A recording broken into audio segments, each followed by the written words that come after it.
Welcome to the Sage Advice Podcast, transforming the way people think and work so their organizations can thrive.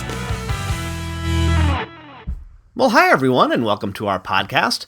I'm Ed Kless, and today's episode is cut from another podcast of which I am the co-host, The Soul of Enterprise, which is also sponsored by Sage. The Soul of Enterprise is dedicated to belief that business has a spiritual, though not necessarily religious, component.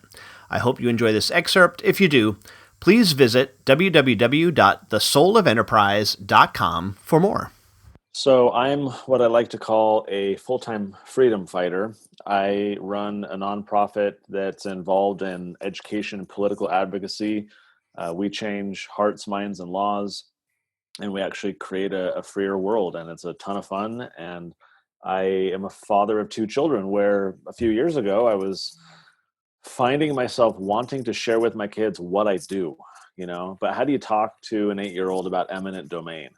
Or how do you talk to a 6-year-old about protectionism, right? And these questions were on my mind because I'd come home and, hey kids, tell me what you did today. How was your day? And then I'd want to talk to them about what I did, but I didn't have the language to do that. So like any parent, I also went searching on Amazon, saying like, what books are out there that I can introduce to my kids, and couldn't really find anything. And there was some stuff for like the Constitution, but there wasn't really anything that instilled, these like free market political principles of free society.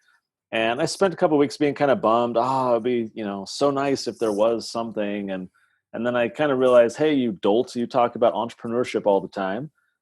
Here's an opportunity. So we did that book, The Tuttle Twins Learn About the Law. Each of our children's books is based on a classic, essay or book, just like Bastiat's The Law.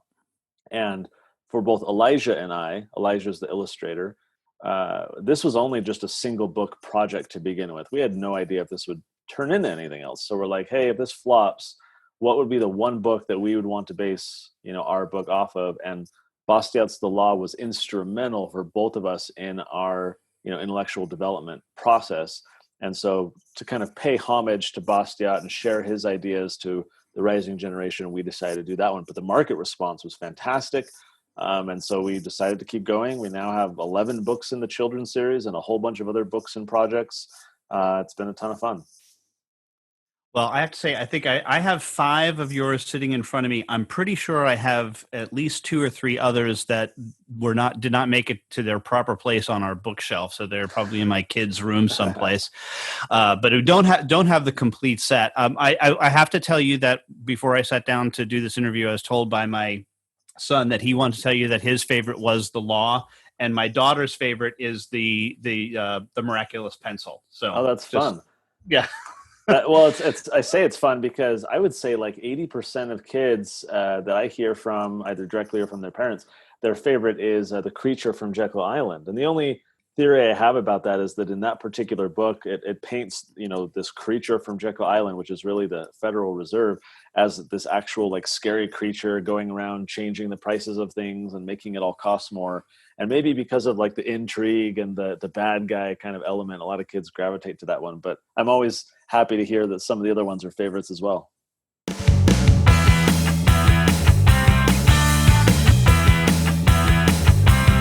For more Sage advice, visit and subscribe at sageadvicepodcast.com.